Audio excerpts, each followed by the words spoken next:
So yeah, I am going to talk about the experience of getting to grips with accessibility and improving ebook quality more generally. Oh, sorry.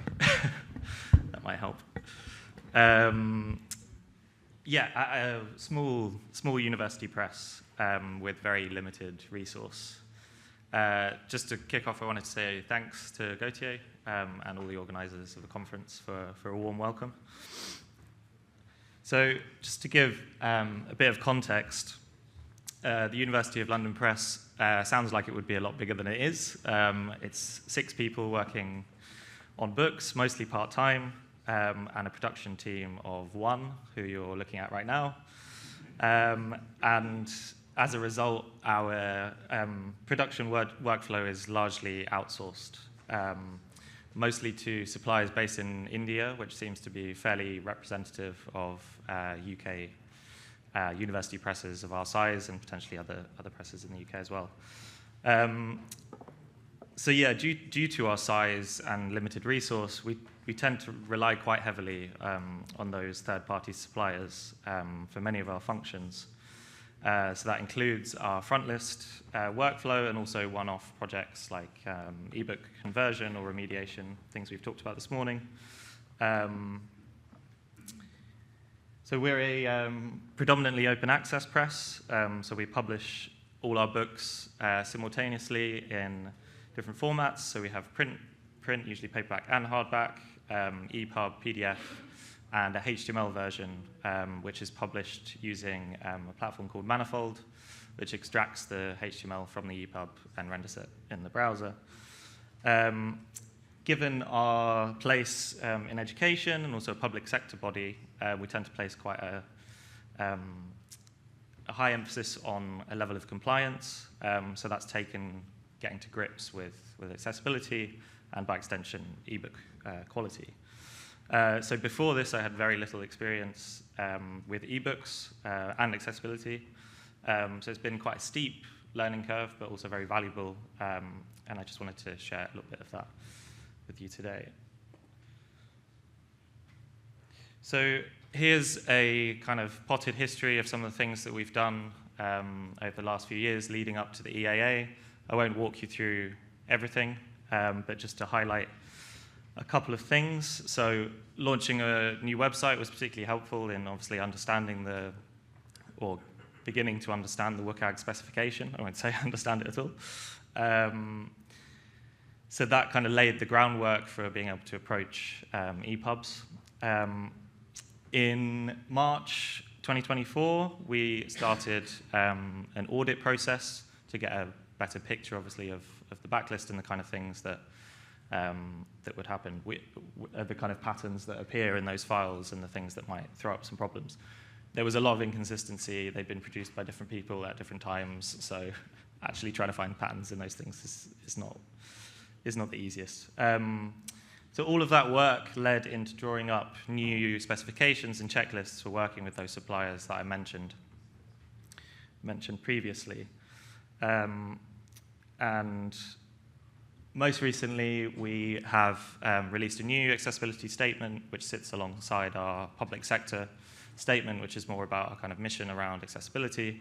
And that's been recently reviewed by a company in the UK called Aspire that does a review process of those statements, which we're really pleased about.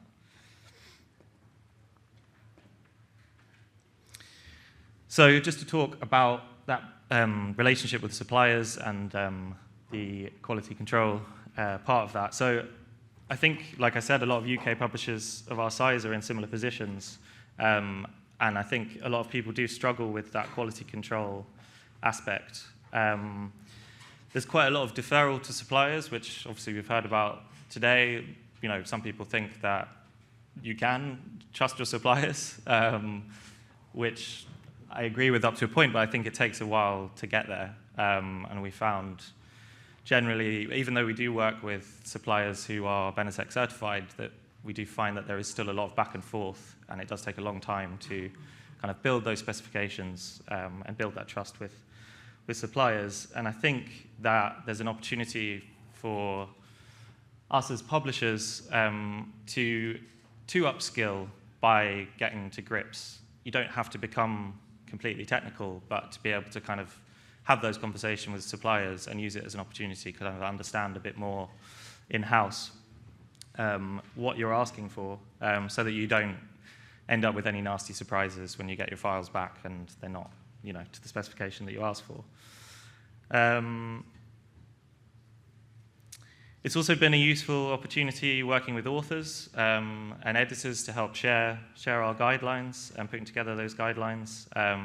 So that also comes into kind of accessibility related to the actual content, so using things like positional language. And we also ask our authors to provide short and long descriptions where relevant when they submit manuscripts. So there's been a process of also working with authors to kind of put those processes in place and help them understand why we're asking for what we're asking for.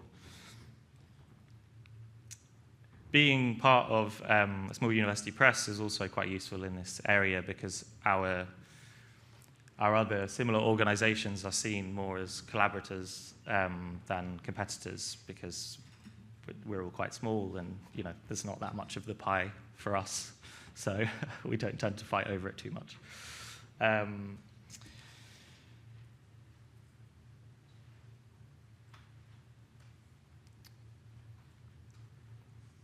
Sorry. So drawing up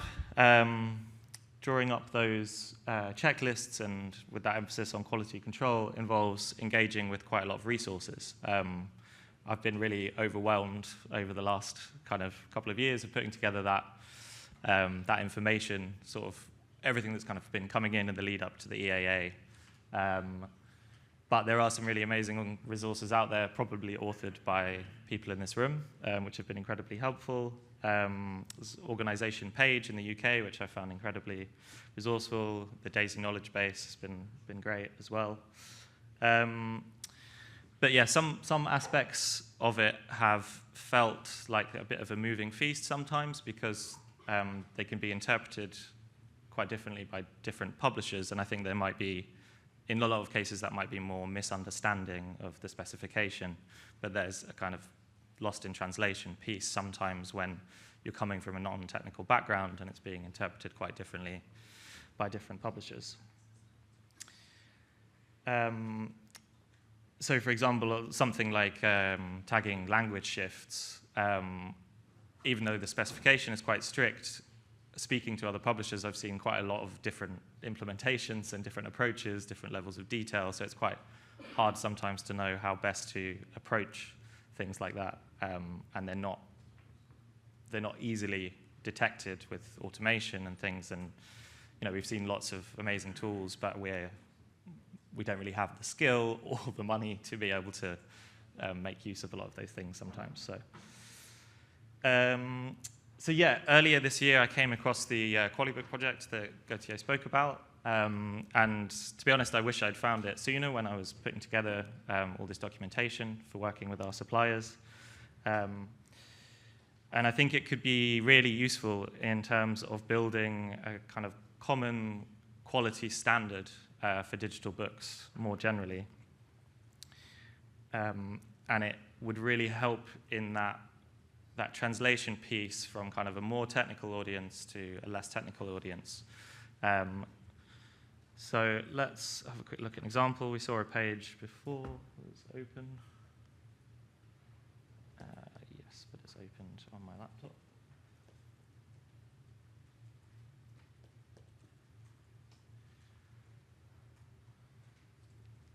So here's an example of a rule in Qualebook. This one is about using blank alt tags and the presentation role on decorative images.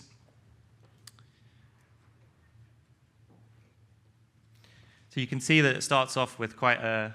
So also just to say, which Gautier already said, this is the English translation.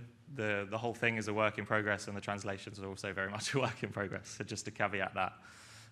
But it starts off with a nice kind of plain language sort of description of what the rule is to help kind of orient you, particularly as a non-technical person, what this rule is trying to achieve. And then that's broken down with clearer objectives, which help you understand, because often at publishers, we don't necessarily have, we hear about the experience of people that need these rules in place, but we don't often get to see them firsthand, and it's difficult sometimes to understand why you're doing the things you're doing, which puts the emphasis on legal compliance rather than the kind of experience. So it's useful to have these objectives laid out, and then importantly to have the implementation very clear here, and also the control aspect of that as well, and then also very importantly the validation piece here, whether it can be automated or needs to be verified by a human, or in this case both, because although you can check for the implementation, there still needs to be a level of decision making about whether the image is actually decorative.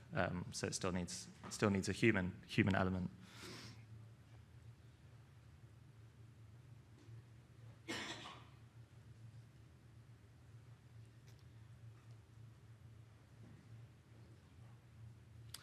So yeah, as the resource continues to be tested and improved, and with workshops in France, we hopefully would like to participate potentially in workshops as well. I think it could be a really useful resource in the future. And like I said, I wish I'd come across it before.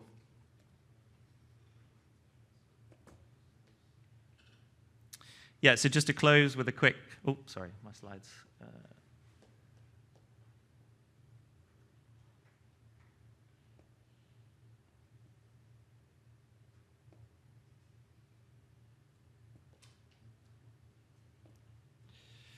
So yeah, just to close with a quick note on the importance of quality. So like I said, I think the emphasis has been quite a lot on legal compliance, which obviously makes sense.